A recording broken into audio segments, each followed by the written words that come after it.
Assalamualaikum warahmatullahi wabarakatuh.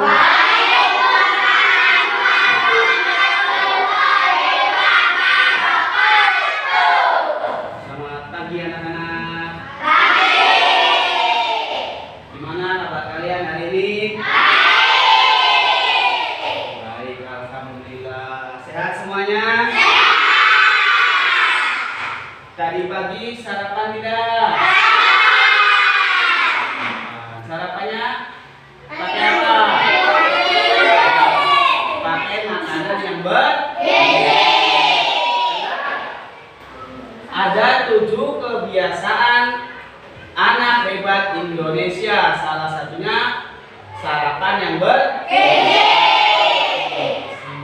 Hari ini masuk semua? Masuk. Oke, terima kasih. Sudah berdoa belum? Sudah. Ya, terima kasih ya. Terus, nih sekarang nanti Bapak akan mengajarkan materi tentang berpikir secara komputasional. Ya, cara cerdas memecahkan masalah seperti komputer. Ya, bukan hanya komputer yang paling cerdas, itu hanya manusia. Oke, terus semangat semua belum nih? Semangat belajar? Biar tambah semangat lagi, biar nggak ngantuk, kalian coba. Bapak mau tepuk pramuka dulu. Tepuk pramuka 5 kali atau berapa kali? 3 kali? Ya. Coba ngecek konsentrasi kalian ya. Tepuk pramuka 3 kali.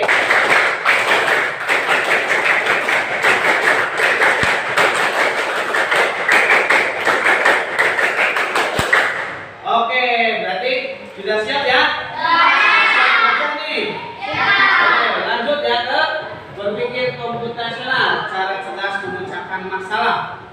Memecahkan masalah. Kalian punya masalah tidak di rumah? Oh, nggak punya masalah, bagus. Berarti tidak ada masalah ya? Misal contohnya masalah tuh tidak harus yang besar-besar ya, yang kecil-kecil juga bisa bermasalah. Ya, contohnya misalkan kalian sekolah pakai apa dulu? Seragam.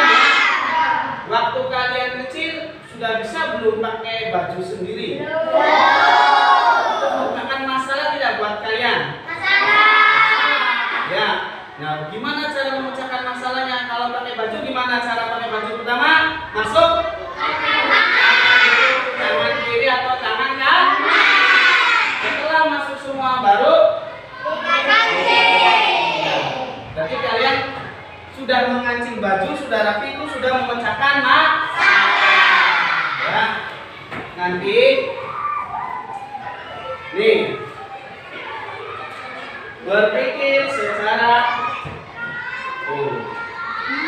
berpikir komputasional itu bukan berarti kita harus menjadi robot. Ya, bukan harus menjadi robot biar kita bisa memecahkan masalah, tidak. Kita juga harus menggunakan kode-kode rumit, tidak dengan kode yang susah-susah, tidak juga. Contohnya tadi memakai baju.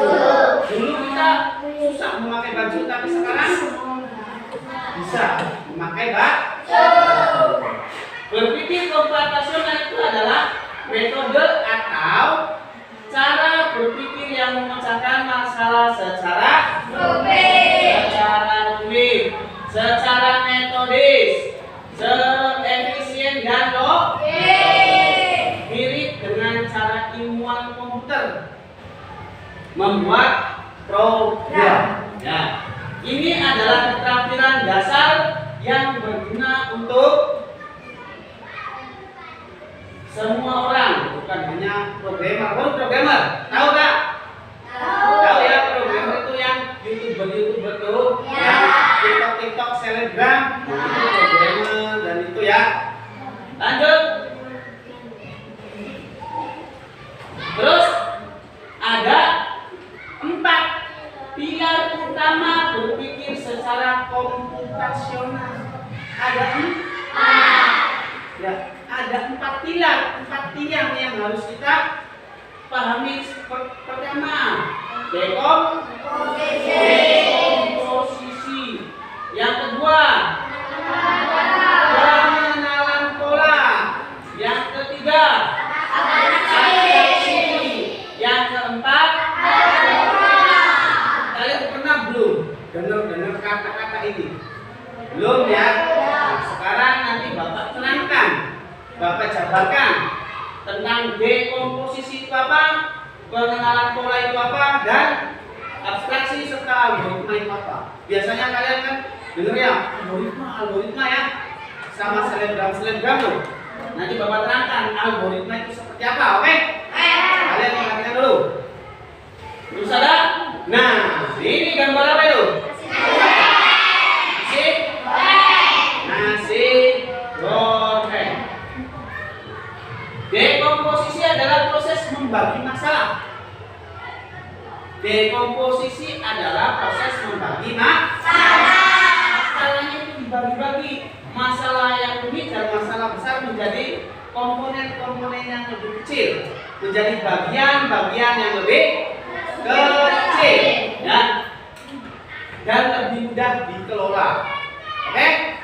Tujuannya agar masalah tidak terlihat menakutkan dan bisa diselesaikan satu persatu. Dekomposisinya nih, contoh kegiatan sehari-hari apa itu? Bikin apa? Nasi goreng. Rumit tidak bikin nasi goreng?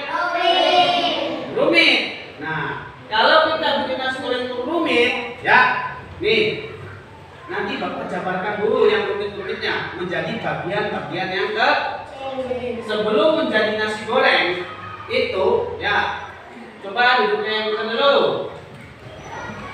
Pertama, Pak, nasi goreng itu rumit, ada isi-isinya, nanti gimana caranya? Ya, tapi di dekomposisi ini kita akan membagi masalah-masalah yang rumit menjadi lebih ringan. Ya, contoh sehari-hari membuat nasi goreng. Kenal semua ya sama nasi goreng? Kenal kan? Kenal nih. Pertama, yang mau bikin nasi goreng itu apa dulu? Harus ada alatnya berupa wajan. Terus minyak. Terus nasi. Terus bumbu. Terus telur. Terus kecap boleh lah, itu maksudnya ke bumbu. Terus yaitu ada wajan, ada minyak. Nanti gorengnya bagaimana?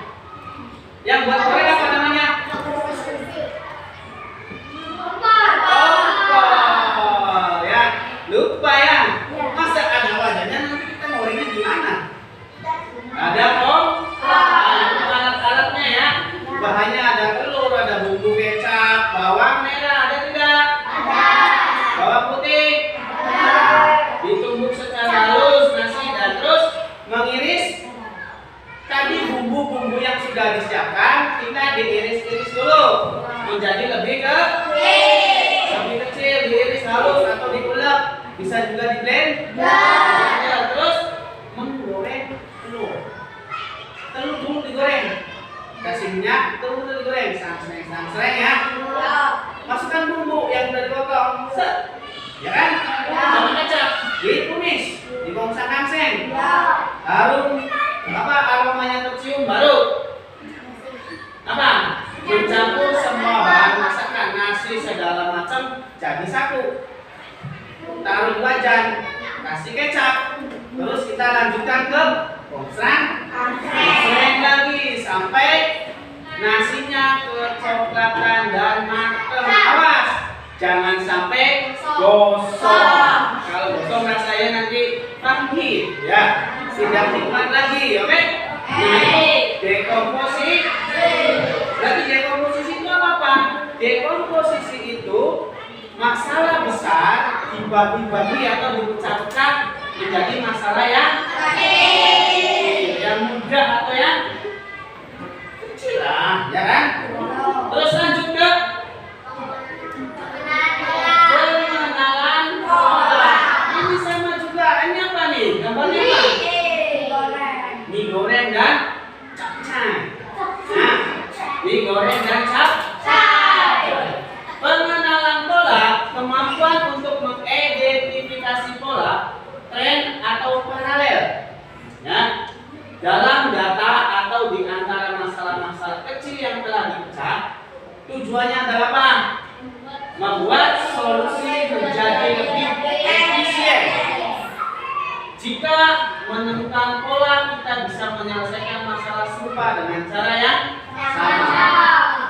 Saat tadi ke contoh dekomposisi nasi goreng, dipecah-pecah dulu. Sebelum menjadi nasi goreng, kita pecah-pecah dulu. Oh, ternyata bahannya apa, alatnya apa, dicampur jadi satu, jadi nasi goreng. Sekarang contohnya capcay dan mie goreng.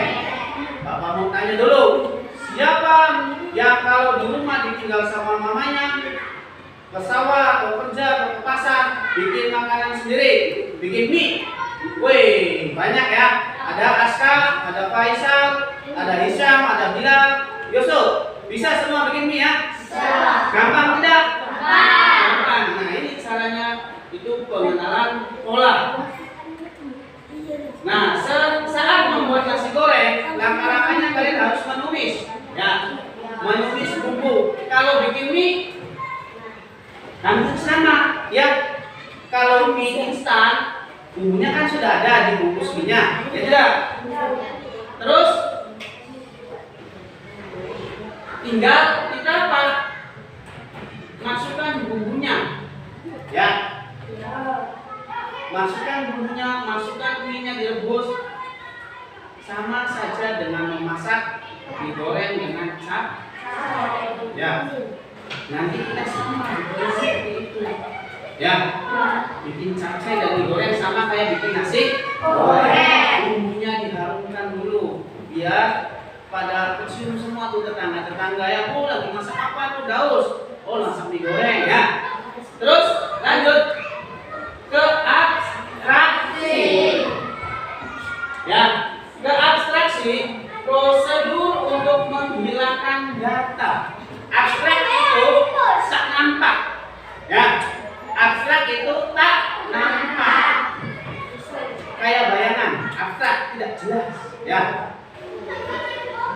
Prosedur untuk menghilangkan data yang tidak relevan atau berlebihan dan berkonsentrasi secara eksklusif pada fakta-fakta yang paling krusial. Pada fakta itu kenyataan-kenyataan yang paling krusial itu. Kalian pernah dengar kata-kata krusial? Kalau biasanya lihat bola di menit-menit krusial itu penting, ya. Berarti fakta kenyataan penting, ya. Tujuannya agar kita tidak bingung dengan informasi yang terlalu banyak dan bisa fokus pada diterima. Sekarang kan zamannya media sosial, ya. Media sosial itu sangat banyak sekali, berbagai macam informasi masuk semua, ya. Kalau kita tidak berpegang teguh dengan fakta-fakta, nanti kita kan kebawa informasi-informasi yang tidak benar, tidak penting. Itu namanya apa? Informasi bohong atau hoax. Nah, jadi kita harus teliti terlebih dahulu. Contoh sehari-harinya apa nih?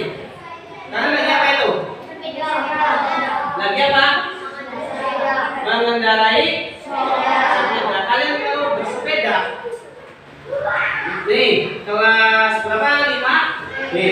Setiap pagi berangkat sekolah naik apa? Naik sepeda. Kalian dari rumah ke sekolah naik sepeda. Bagaimana? Apakah pandangannya ke sana, ke atas, ke bawah, atau ke samping, tengok-tengok, atau fokus? Fokus. Contohnya itu naik sepeda. Kalau sesekali kita tengok kanan tengok kiri bagus, karena tengok kanan tengok kiri itu dibutuhkan juga saat kita mau menyeberang. Ya, ingat dalam berkendara baik maupun sepeda listrik kita harus fokus. Ya, mengayuh supaya keseimbangannya stabil. Ya, kalau kitanya gurau tidak fokus jatuh, ada batu di depan tabrak saja jatuhlah. Jangan. Terus ada algoritma.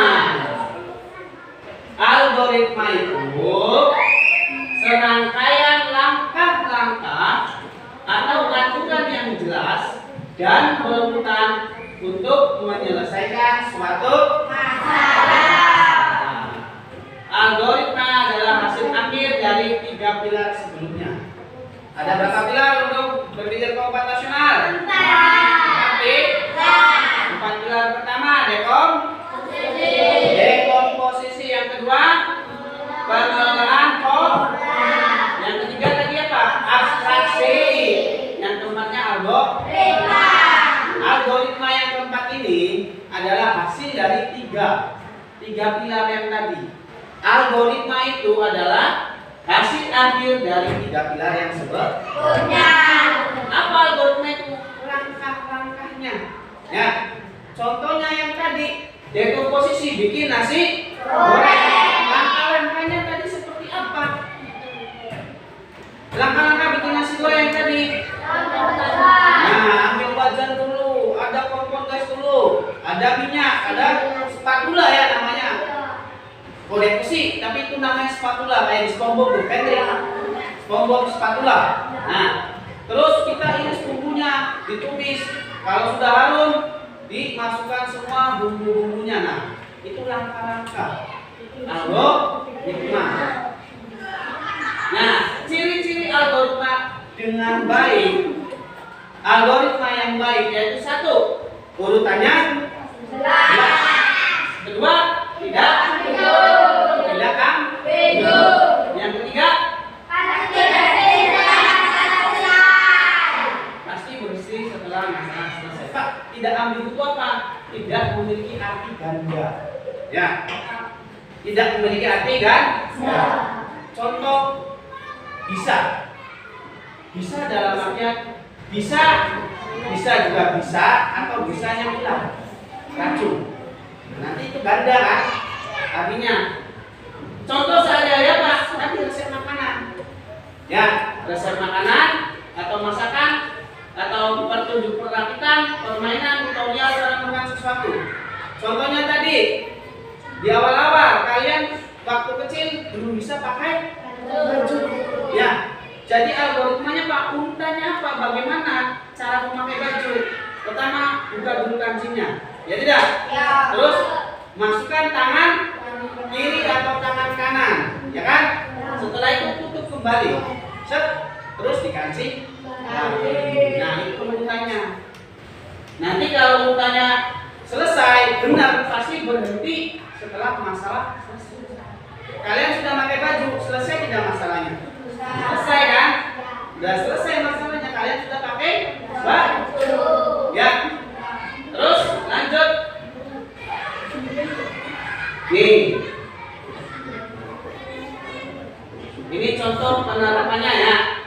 Mengerjakan presentasi IPA, sistem pencernaan manusia. Dekomposisinya, lihat dulu. Dekomposisinya mencari materi mulut, lambung, usus.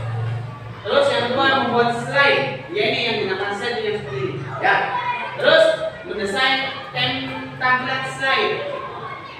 Pengenalan polanya, judul, gambar, poin-poin penting. Intinya siapa? Dibagi-bagi kabeh, ya. Dibagi-bagi semua ya. Lanjut lagi. Ini abstraksi. Fokus pada fungsi utama. Setiap organ tidak perlu menghafal semua nama enzim. Karena banyak yang enzim ya. Manfaatnya banyak nih.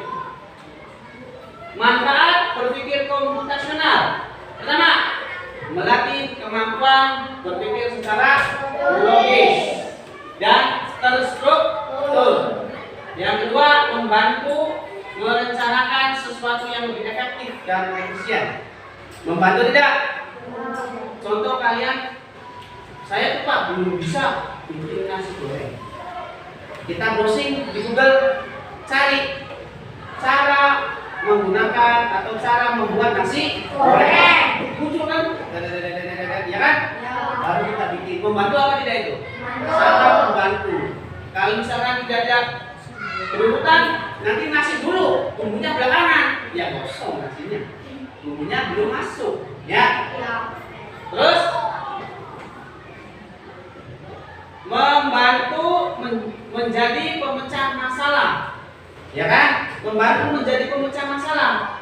Terbantu tidak? Terbantu. Terus meningkatkan kreativitas dalam mencari solusi. Terus menjadi fondasi penting jika kamu tertarik pada bidang sains. Nah, Pak, saya nanti mau ke IPA, jurusan sains, nanti bikin teknik, bikin teknologi, bikin matematika. Nah, ini nanti belajarnya seperti ini. Nah, ya. Kesimpulannya, berpikir komputasional adalah alat bantu berpikir yang bisa digunakan untuk siapa saja dan kapanpun, dimanapun, tantangan apapun siap. 4 pilar dekomposisi 1. 4 pilar pemikiran komputasional 1. Dekomposisi 2.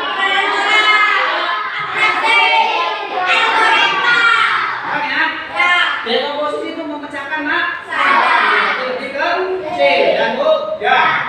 Pengenalan pola. Nah, membagi pola fokus ke pola-pola ya. Abstraksi. Tadi fokus lagi. Algoritma secara baru. Pengenalan pola dengan dekomposisi hampir sama. Oke? Kelima. Nih, sekarang Bapak punya game. Oke? Gamenya mau pola, robot, atau pemecah masalah atau penyihir abstrak? Pilih apa? Pemecah masalah. Ini. Pemecah masalah siap ya? Dekomposisi tuh. Ininya dekomposisi. Coba klik. Nah, kalian suruh membuat apa ini? Sandwich selai kacang. Urutan pertamanya mana? Ini urutan berapa oleskan selai kacang? Terakhir itu berarti apa? 4. Coba ya. Terus ambil 2 lembar. Pertama. Oke, 1 ya. Terus potong menjadi 2 bagian. 3. Terus tutup dengan roti lainnya. Coba kita lihat. Periksa. Nah, coba lagi salah. Coba ya. Oleskan selai kacang itu urutan berapa? 2. Ambil 2 lembar roti. 1. Potong menjadi 2 bagian. 3 apa 4? Coba 4 ya. Tutup dengan roti lainnya. 3. Coba cek. Ya, benar. Ya kan? Lanjutkan ini. Apa ini? Menyiram tanaman di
Lanjut tadi. Apa? Kan sudah tadi. Ganti ya. Ke apa? Bola. Nah, tinggal ini. Ini gambar apa?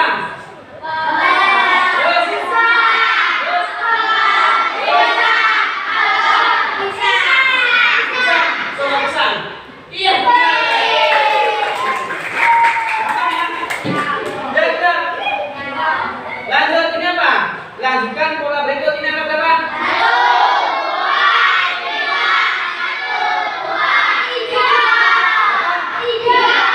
Beneran? Serius? Coba cek lagi. Lanjut lagi. Ini apa? Bola? Coba, apa ini bola apa?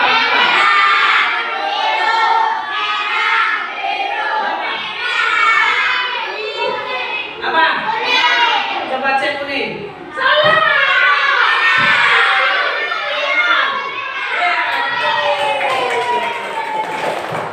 Lanjut ke robot navigator. D. Navigator itu memberi arah. Ya. Memberi petualangan. Nih, kalian tinggal pilih kiri kanan bawah. Ini mau ke sini. Apa ini arahnya nih? Kanan. Tuh, kanan ya. Terus kanan. Terus kanan. Terus kanan. Terus bawah. Terus bawah. Terus bawah. Terus bawah.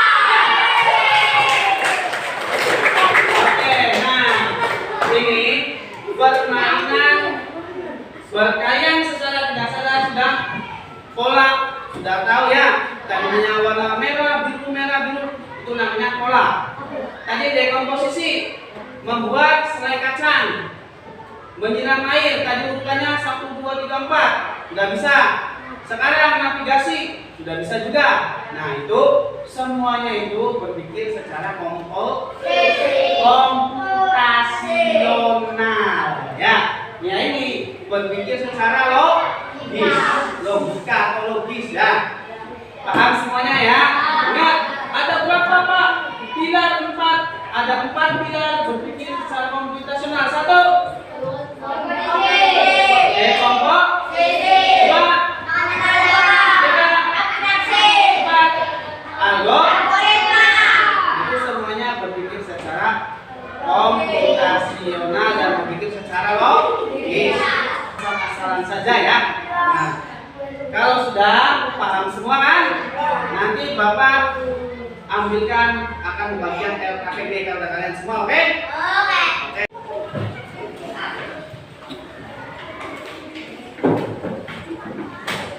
Udah siap ya? Nanti LKPD ini kalian kerjakan nanti dapat 1 orang 1, oke? Bapak baikkan aja ya. Ya, kaki. Belakang lagi.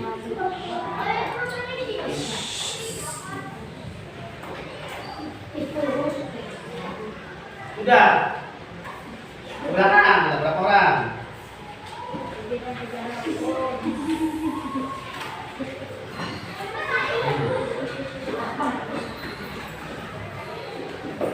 Lanjut.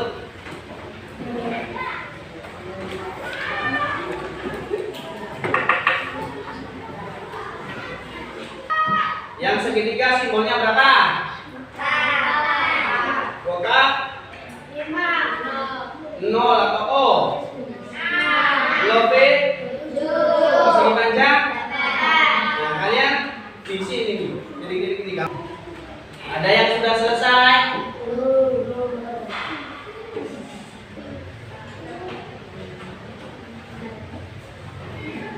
Ya, terima kasih. Bagus. Yang sudah selesai boleh dikumpulkan. Dikumpulkan di depan meja. Nanti Bapak yang ambil. Di depan meja. Di depan meja. Oh ya. Satu lagi. Bagus. Iya, pintar. Udah saya contohnya segitiga. Berarti segitiga itu berapa? 4. Ini ada segitiga persegi 0 orto O, lobe persegi panjang lobe 0. Berarti 7. 8, 7, 6. Bisa semua ya? Nah, itu semua yang tadi kalian kerjakan itu merupakan simbol ya, atau pola. Simbol pola. Nah, itu merupakan berpikir secara komputasional, secara logis. Kalian boleh pulang, nanti pas di jalan hati-hati ya, naik sepedanya kok terus jangan blenger ya.